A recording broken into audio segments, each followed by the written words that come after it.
Госдуме приняли закон о производстве биоэтанола, и столетие отмечает военная разведка. Об этом и многом другом расскажем прямо сейчас. В эфире новости на телеканале «Осетия». В студии Елена Черенкова. Здравствуйте. И коротко о главном. Глава Северной Осетии Вячеслав Битаров побывал в детском доме Хурытен, о чем глава поговорил с воспитанниками и как складывается жизнь недавно прибывших из Виктории ребят. Остинским школьникам помогают с выбором профессии. ОНФ организовал экскурсии на ведущие предприятия республики. Акция проходит в рамках всероссийской программы «Профстажировка». Осетия готовится к турниру ММА по смешанным единоборствам. За титульные пояса поборются спортсмены не только из Осетии, но и стран зарубежья. Как проходит подготовка? Все подробности в выпуске.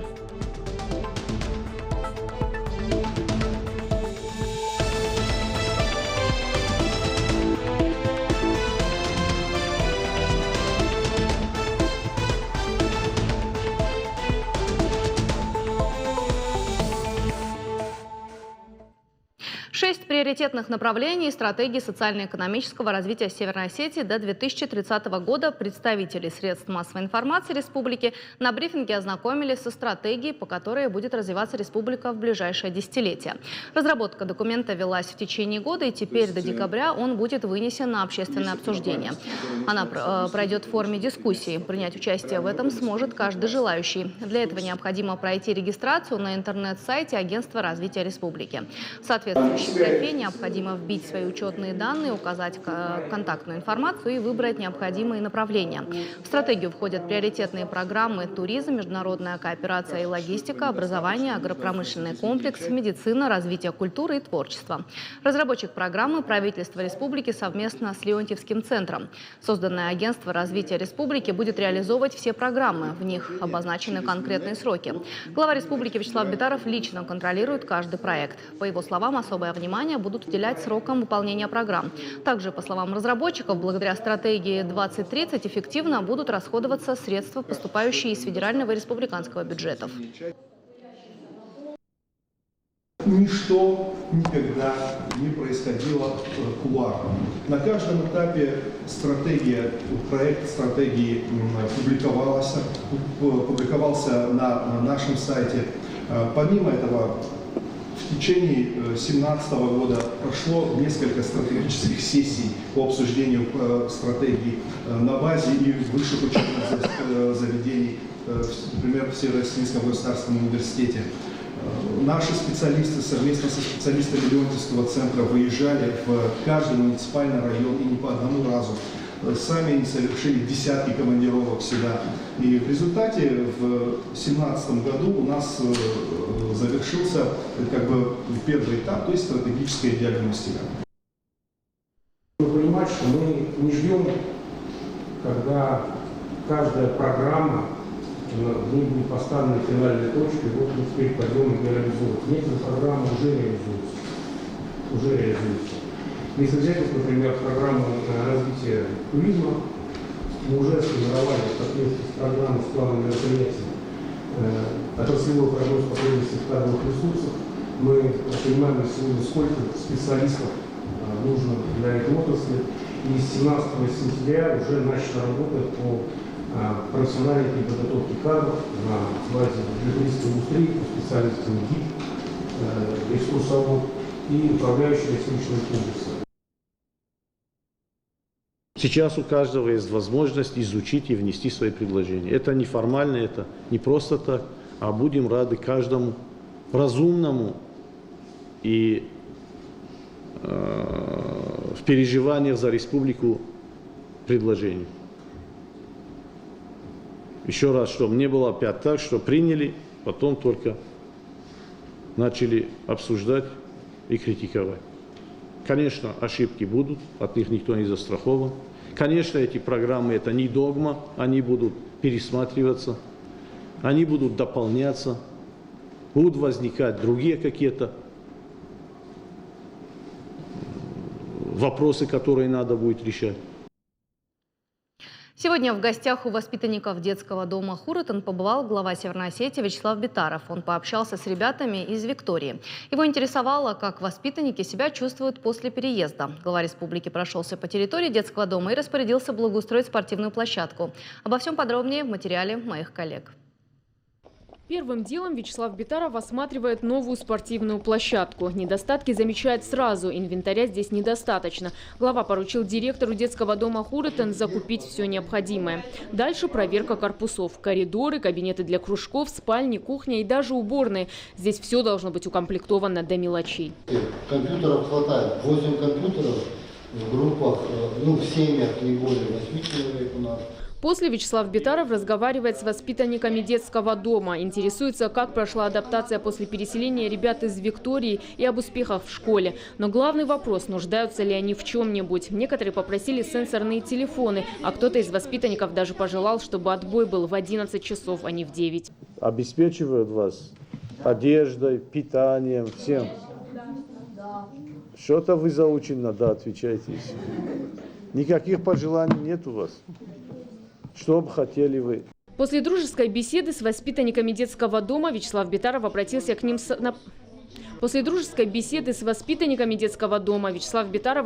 ним с напутственными словами. Самое главное – это учиться. Учиться, получить профессию и стать хорошим мастером для того, чтобы себя обеспечивать, семью создать и так далее. А мы вам в этом будем помогать. Директор детского дома говорит, 90% детей чувствуют себя здесь замечательно. Обеспечить всем до мелочей пока нет возможности, но все необходимое у них точно есть. Это касается не только досуга. Здесь много разных секций. Танцы, вокал, флористика, изобразительное искусство. Девочки активно занимаются рукоделием и, кстати говоря, справляются мастерски. Пошили коллекцию. Она у нас состоит из 5 платьев. Вот. И самое сложное, самое у нас, что есть, это остинское свадебное платье. То есть это дети сшили сами? Это все дети шьют сами. Но есть и такие, кто далек от шитья и не против погонять мяч на спортивной площадке. Среди них Диана Зинкина. Девочка говорит, что с тех пор, как перешла в Хуротан, практически ничего не изменилось. Обучение в школе, футбол, занятия танцами. День проходит полезно и насыщенно. Встаем в 7 часов, кровать заправить, умыться, на завтрак в 8:30, потом в школу, все уроки прошли, потом... С уроками помогают здесь? Домашние? Ну, я не спрашиваю. Сама? Да. Потом приходим со школы, потом чуть-чуть поиграли на улицу, зашли на самоподготовку, после 5 на полдник. Теперь в Хуротан есть все условия для проживания. Не так давно здесь завершился капитальный ремонт. В одном корпусе обновили актовый зал, в другом вестибюле полностью первый этаж, в том числе и швейный цех, а на втором компьютерный зал и классы для кружков. Причем все за счет республиканского бюджета. Ну, если говорить об условиях, то там тоже было неплохо, но никакого сравнения я не вижу. Здесь прекрасные условия. Все условия, какие могут быть для нормальной, хорошей жизни для детей. Ну, а там условия не совсем соответствовали, особенно пищеблок. Новость не открою, ничего нового не скажу. Никакой был, никакой. Но кое-какие потребности все же есть. Нам пообещали фасад в обоих корпусах привести в порядок. Нам пообещали забор там, где есть проблемные зоны в ограждении. И нам пообещали те помещения, которые еще капитально не отремонтированы, их тоже капитально отремонтировать. Около 4 помещений еще. Сейчас в детском доме Хуротан 46 детей. И смело можно сказать, что друг с другом они подружились. Все оставшиеся недочеты будут устранять и по возможности обеспечивать ребят нужным инвентарем. Глава лично будет следить за этим и помогать, как только возникнет необходимость. Кенрета Албегова, Карина Гигалаева, Хетак Гакпоев. Новости Осетии. Финалистов республиканского конкурса детского изобразительного творчества «Волшебный мир театра» наградили сегодня в зале Лицея искусств. Он проходит уже не первый год и с каждым разом набирает все больше участников. Традиционно в конкурсе принимают участие учащиеся художественных школ и студий республики в возрасте от 7 до 18 лет. В этом году организаторы решили расширить географию конкурса, пригласив к участию Южную Осетию. В рамках конкурса было представлено порядка 120 работ на тему театрального искусства. Поздравить финалистов приехал и председатель правительства республики Теймураз Тускаев. Он отметил важность развития творческого потенциала детей и вручил юным художникам специальные подарки от правительства республики «Мольберты». Руководство лицея отметило, для них принципиально важно всестороннее развитие детей. Мы считаем своим долгом не только учебной работой заниматься, но через постоянное участие и взаимодействие с различными культурными мероприятиями, акциями, конкурсами, выставками, развивать в детях не только эстетическую составляющую, но и способствует их активной жизненной позиции и воспитанию культурной личности. Сегодня в Государственной Думе приняли законопроект о производстве и обороте биоэтанола. Это важная новость для Северной Осетии. Предприятия республики способны производить около 350 миллионов литров биоэтанола в год. Новый закон позволит увеличить налоговое отчисление Северной Осетии. Поступления в бюджеты всех уровней составят от 1,5 до 2 миллиардов рублей. Документ вносит изменения в федеральный закон, вводит само понятие биоэтанола и определяет порядок лицензирования производства. Так предприятиям будет запрещено продавать спиртосодержащую продукцию с добавлением биоэтанола и производить этиловый спирт из пищевого сырья. Как правильно, а главное, безопасно обращаться с газовыми приборами. Сотрудники МЧС провели плановый рейд по газу. Особое внимание уделили частному сектору и многоквартирным домам. Специалисты профильного ведомства говорят, по статистике за весь год количество пожаров и несчастных случаев увеличивается именно во время отопительного сезона. Причиной называют неправильное обращение с обогревателями, печками и плитами. Сотрудники МЧС совместно с газовыми службами проводят профилактику среди населения. Также большое внимание уделяют многодетным семьям, пожилым и одиноким людям. Такие рейды газовые службы по городу проводят ежедневно. Рейды мы проводим в целях безопасности, чтобы обезопасить людей от различных происшествий во время пользования газом природным. Мы следим за тем, чтобы не было утечек в квартирах. Следим за тем, чтобы были в должном состоянии дымоходные каналы в помещениях. И за состоянием газовых приборов, чтобы все было в исправном состоянии. Основная опасность – это несоблюдение правил при эксплуатации бытовых приборов, отопительных, газовых, электрических. И неисправность отопительных приборов.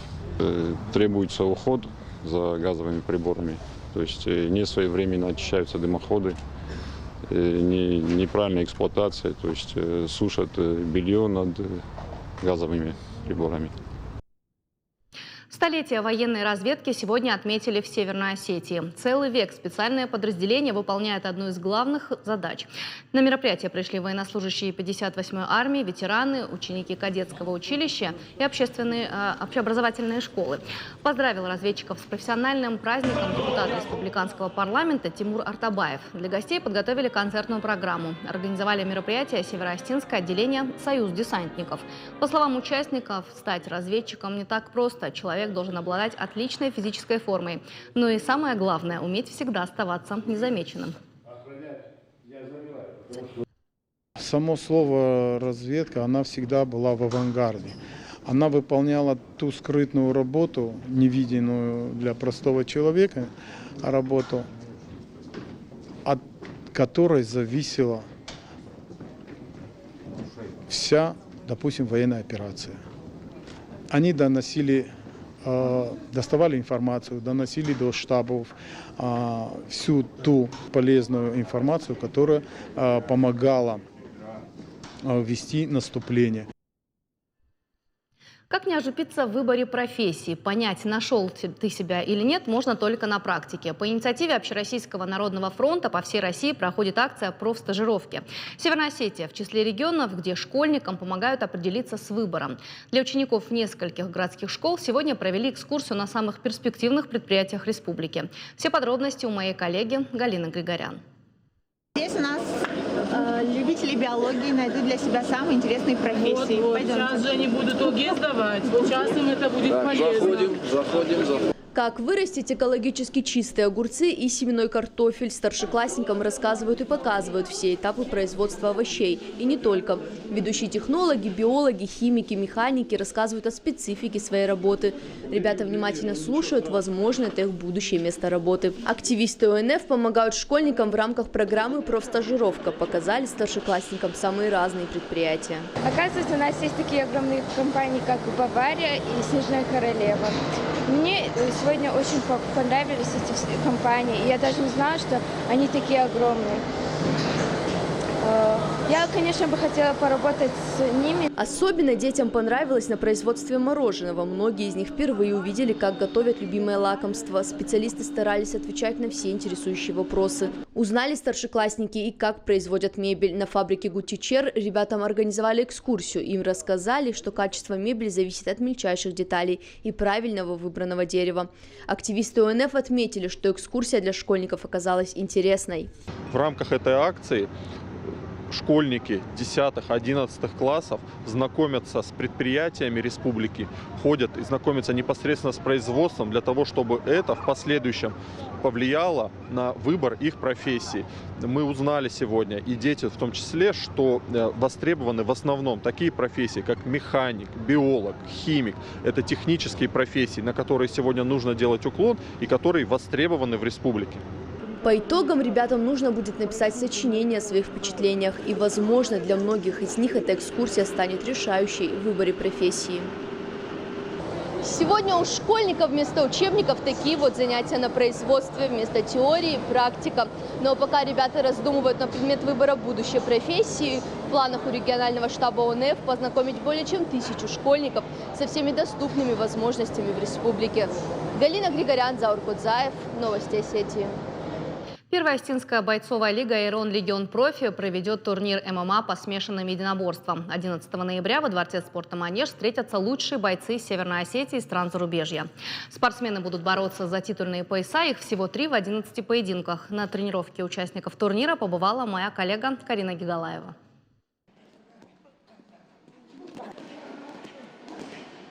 За несколько дней до боя усердные тренировки. На спортивном жаргоне это называется весогонкой.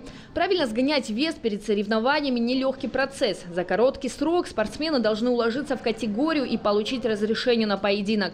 После у них есть время, чтобы восстановиться перед самим турниром. На нем разыграют 7 кубков и 3 пояса. На этих соревнованиях среди 11 рейтинговых боев 3 станут титульными. В одном из них со своим соперником сразится Махарбек Каргинов. У меня будет титульный бой. Я буду драться за пояс «Ирон Легион Профи». Соперник из Камеруна, он чемпион Камеруна по кикбоксингу, чемпион Камеруна по савату, хороший, физически крепкий. И он выступал в 66 килограмм, а я выступал в 61, и я поднимаюсь к нему в вес. Подготовка ведется активно совместно с Федерацией ММА Республики. Президент Федерации Ибрагим Тибилов считает, что североостинским спортсменам давно пора выйти на международный уровень. Именно этот турнир – первый шаг к цели. Кстати, Ибрагим не только тренирует ребят, он и сам сразится на ринге за пояс. Сегодня это набрало большие обороты в России, так как за рубежом это уже давно очень серьезный, сильный вид спорта, где развивается дух, где люди приезжают и показывают свои навыки, представляя каждый свою страну. Поэтому мы здесь стараемся развить это направление. «Ирон Легион» – первая бойцовская лига в истории осетинского ММА, то есть смешанных боевых искусств. Появилась она год назад. В других регионах подобные проекты существуют давно. Например, дагестанский Fight Nights, ингушский М1, чеченский Ахмат и ACB. По словам создателей «Ирон Легион», общественный резонанс уже есть. Люди интересуются и хотят вступить в лигу. «Ирон Легион» имеет несколько направлений деятельности. это Iron Legion Boxing Promotions. Мы занимаемся непосредственно продвижением боксера в организации турниров по боксу и так далее и тому подобное.